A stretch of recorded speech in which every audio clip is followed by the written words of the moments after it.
Hey, what's going on? This is Andre from AndySanders.net. Sometimes an ounce of perception takes a ton of education to change.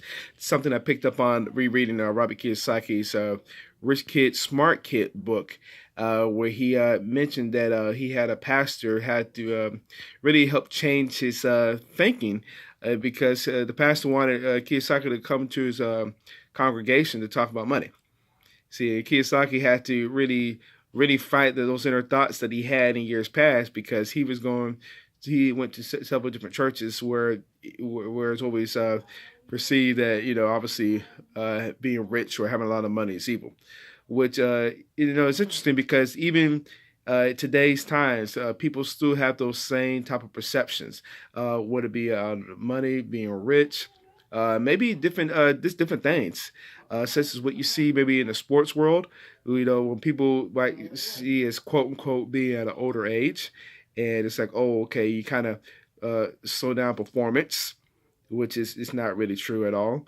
Or maybe also too to say, I know being a home-based business profession, whether it be offline or online, people always seem to be skeptical, and it's unfortunate because maybe they've seen somebody who might have not been successful or basically just quit, and they just automatically think that, oh, okay, those quote unquote things don't work when they're actually legitimate businesses.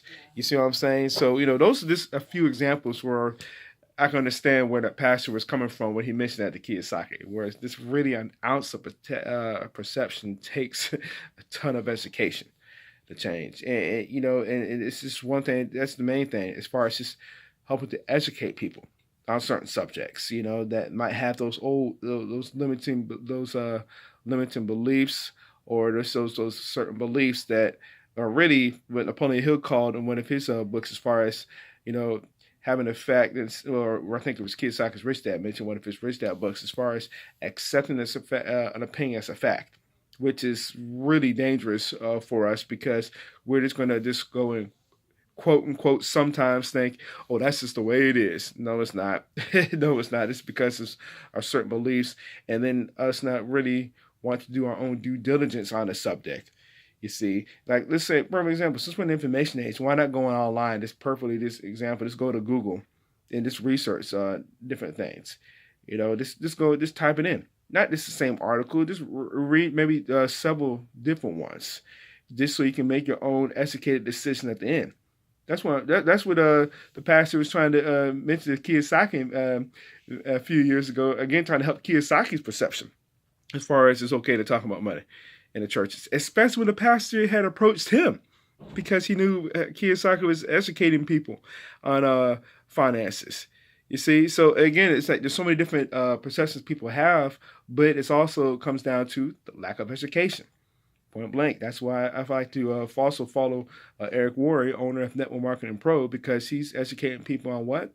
The network marketing profession. Like I mentioned earlier, some people don't see it as an actual profession as far as where you can build legitimate businesses, but it really is true that you can.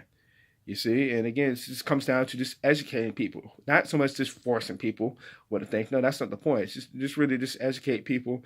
And again, you're going to have those people that just don't want to learn anything. They're just going to be closed minded. You don't really waste your time trying to mention anything to those people. Those are the people that you just love from a distance. But for the ones that are open, they might have an ear as far as, okay, let me hear as far as this particular subject. Again, would it be any of those things, though? Maybe, like I mentioned earlier, when it comes to, when people want to talk about as far as, let's say, guys in sports, professional sports, that might be at a quote unquote older age, but they're still performing at a high level and we're watching them on TV. So how can we say that they might be getting older, but we're still watching them on TV? You see what I'm saying? You got to put the two and two together at times for yourself. So this is something I want to leave you with on those different topics and those different subjects. So if you got value for what we shared here, I'd love to be in comments below. I'd like to say this video. That being said, I'll see you in the next video.